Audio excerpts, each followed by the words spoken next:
incrementum, to persevere and conquer. Today, brothers, we are talking about embracing the suck. It is something I heard over and over again as a lieutenant at the basic school in the United States Marine Corps back in the 80s. And I tell you, I heard it, and I heard it. And it has never left me, and it never will, because it is beautiful. 3 words, very Spartanesque in nature. Embrace the suck. What does that mean? It means you know you are going through a harassment package, life in general. And at times it sucks. So what can you do? Can you whine like a little bitch, or can you stand up, embrace the suck, and become one with it? Life's that way. And the losers punch out. And I'm not sitting here trying to give you all the answers, acting like I've not ever given up on things. I have, but not too often, not anymore. I continue to persevere. And what I've learned by doing that is it does make you stronger. If it doesn't kill you, as Nietzsche says, it makes you stronger. And in fact, I've learned over and over again, and it has become just a living truth for me, that if you will just embrace the suck and realize, okay, it's bad. How much worse am I making it? I know this from workouts, and those of you who work out a lot like I do, you notice that when you're in the middle of the crappiest part of the workout, where it hurts the most, if you release into that, if you realize, I am stressing and straining and making it so much worse than it is, and then you can literally remove yourself from the stress and in the middle of what you're doing, relax and realize that it's not as bad as your mind is making it. And even if it is bad, you can actually embrace it and overcome it. It's weird. It's one of those strange metaphysical things. I've come to believe that so much of what we go through in life is artificial. It is almost like someone has put a spell on you, like some kind of witchcraft, or you've done it to yourself. And if you will just let go, and I've heard this as a Christian statement, let go and let God, that is such a beautiful way to think about things. Let go. Let go of the pain that you are feeling. It is also extremely stoic. It is so much of what we make of a thing instead of seeing what the thing really is. What is the pull-up you are doing? It's simply your body going up and down. How much harder are you stressing out and making it than it actually is? How much can you endure? How much longer can you hold on to that bar? How many more of those can you do? You do all you can do. You relax into it. You embrace the pain, and it becomes so much less. And what's even more fun is when you actually enjoy the challenge. You embrace how awful it is, realizing that it does one of 2 things. It either makes you better or it makes you bitter. And I just keep using all these stupid ass analogies. But the thing about them is that they really are so true.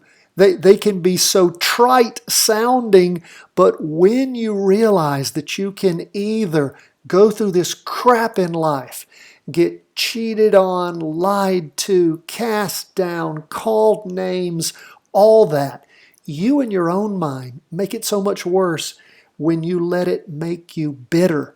Or does it instruct you in who not to be? It's like when my children tell me about a teacher that's particularly bad, that relates things they don't need to hear, complains about their lives.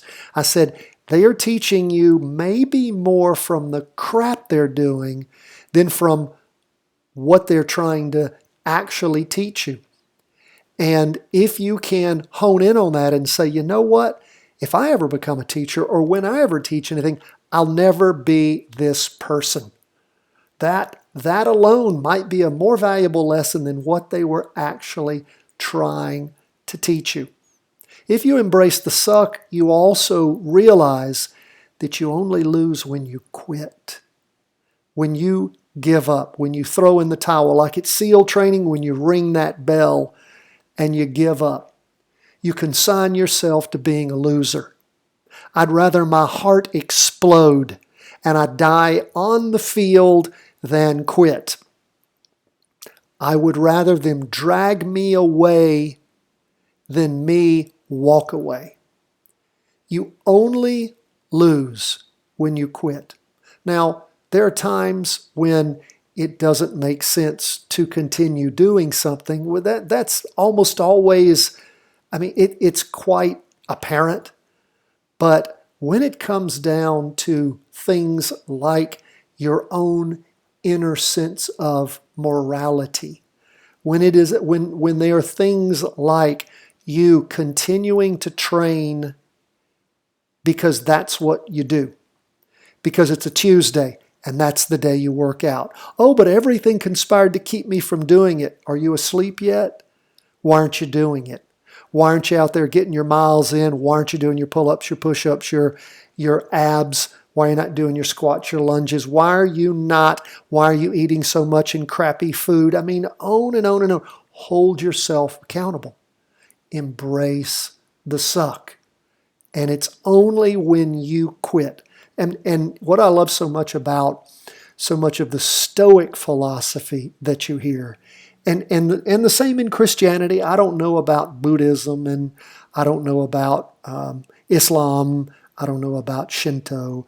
I don't know about these other religions. But when it comes to what you actually have control over, you don't have control over how anybody treats you. You don't have any control over what the weather is today. But you do have control over your own mind. And if you don't have control over it, why is it affecting you? All you can do is deal with it. And all you can do is deal with it like a man.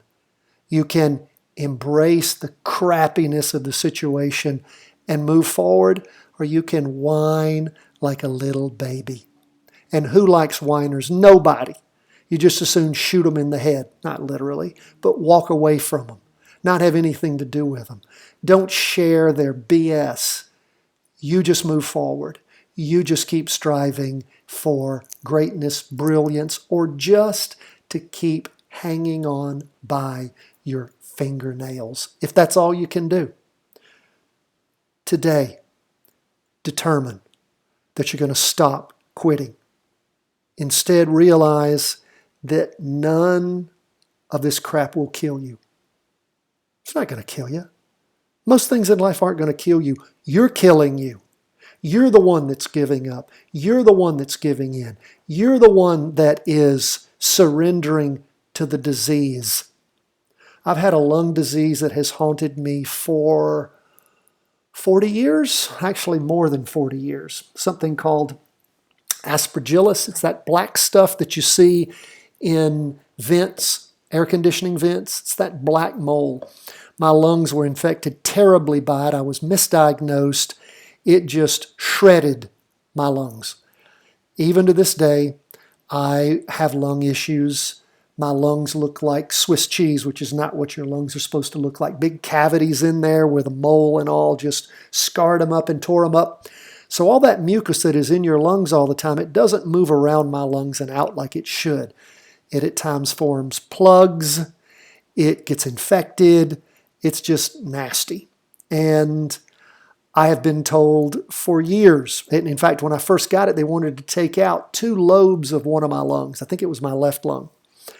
Thankfully, I did not give in to that surgeon and pulmonary surgeon, allow him to remove part of my lungs, because I never would have been to go in the Marine Corps. I am sure that would have debilitated me much, much more than the other issues that I've had over the years. And I've dealt with it. And I've realized that so much of how I deal with that issue is dependent on not quitting, is dependent on me doing what I need to do with breathing exercises, with physical health, with just my mindset, that I'm not going to let that hold me down, that I'm the only one that's killing myself, that this crap I'm dealing with is not going to kill me. And the longer I've been around, guys, and I would love to know what your thoughts are on this, because you may not agree with me. There's a verse in the Bible. It's in Psalm 145. And it says, you open your hand and satisfy the desire of every living thing. Now, I've thought about that verse many times. You open your hand and satisfy the desire of every living thing. It's almost like these folks that say that whatever comes to you, you're the one that brought it up. You're responsible for every single thing that happens to you in life. You get run over by a car, somehow that was your fault. You get robbed, somehow that was your fault. You get cancer, somehow that was your fault. I don't understand the metaphysical nature of all that, and I know that Oprah had some guy that had written a book years ago, was all about that, took a lot of BS from it and all. But I really do believe that in life we have so much more power and control than we think we do. And we have the ability to call on forces beyond ourselves that will help us to overcome our issues and our problems. If we will just do it, we have so much more power available to us than we ever believe we have. But if you believe it, it's like that faith, that if you have faith, that if you have the faith, the grain of a mustard seed, you can tell a mountain to move, you can have it lift up and go into the ocean. Nothing will be impossible to you. Who believes that? There are people who do. There are some of us in life, and again, I'm not saying I have that kind of power. I'd like to have that kind of power. I'd like to grow into that kind of power, but I can tell you that I have in my own life had the power to do so many things that I didn't think I could otherwise do. And I see so much of it from physical training, where you first start running, you first start lifting, you first start doing pull-ups, you first start doing certain stretches, particularly things that require a skill set and require power also, or maybe flexibility, things you didn't think you could ever do. I never thought I could do this one yoga pose. I think it's called peacock. I'm looking it up now as I talk to you, but it's this yoga pose that you do where you basically lie on your belly and you bend your arms, you put your hands underneath you, and then it is called peacock. You can look that up. And then you lift your body off the ground. So just your hands are on the floor and the rest of your body is straight, face down, and you are up off the floor, just balanced on your hands and arms. It's crazy. I tried that the first time and thought, and I saw somebody do it. I've seen pictures. I didn't think I could ever do it. And now I can hold that pose for half a minute or more. Straight out, just on my hands, my entire body being balanced on my two palms. And I keep getting stronger. Every day I keep getting stronger and stronger. And I just was able to master it by being determined to keep doing it. And that amazes me. And I see that happen over and over. If you just focus on what you want, and if you just stick with it, and if you just keep pushing, and if you just agree to embrace the suck, embrace the crap, and push through it. If people are determined to stop you from what you're doing and you refuse to quit, they'll die before you do. They will literally go away. All those losers who don't want to see you succeed kick their asses by refusing to stop. Don't give in to them. Don't cry. Don't whine. Don't throw a fit. Just buckle down and be Conan the Barbarian. Just keep pushing forward. Stick to it longer than they do, and they will give up before you because they're in the wrong and you're in the right. Just keep pushing forward. Lastly, life is hard. Accept that. It's hard. Now, many times it's not, but when it is hard, it is hard. It can suck. I'm not saying it doesn't. I'm not saying, oh, just dream about days in the future. Everything will be fine. No, you just accept the hard. You accept the suck. You accept it and you say, this is part of being a man. I got to deal with this pain. Whatever somebody's doled out to me, whatever they've done to me, bitching about it, that ain't going to change it. It's going to make you just a little whiner that nobody likes, that you won't even like yourself. But you know what you will like? You'll like a hard man, a strong man, a man who pushes through it. That's the real hero. You can embrace and be the hero if you're just willing to accept that life sucks at times. And you got to be hard. And you got to accept it. And in fact, I've had times in my life where things had been hard and I didn't want them to get better. Now, that's not a good place to necessarily be, but I liked the fact that it was hard because it was making me so strong. That saying that, soft times make soft men, easy times make soft men, hard times make strong men. Same thing. I didn't want the pain to end because it made me tougher. But accept the hard times and thrive. Thrive on the challenge. See the suck as the challenge. See the hard times as the challenge. Embrace it. Adopt that stoic mindset and say, it will not beat me. It will not knock me down. I will move forward. Pray for that help. Good Lord above, Jesus Christ will hear you, and they will come to your rescue. But you have to do the work. What's that old saying? Pray but row away from the shore if you're in the storm and the boat is heading toward the rocks. Oh, you pray all right, but guess what else you do? You row away from the shore because you're not an idiot. You have to do the work. But you will find people will come out of nowhere. You will become the hero you've always wanted to be because you refused to quit. That's what a hero is.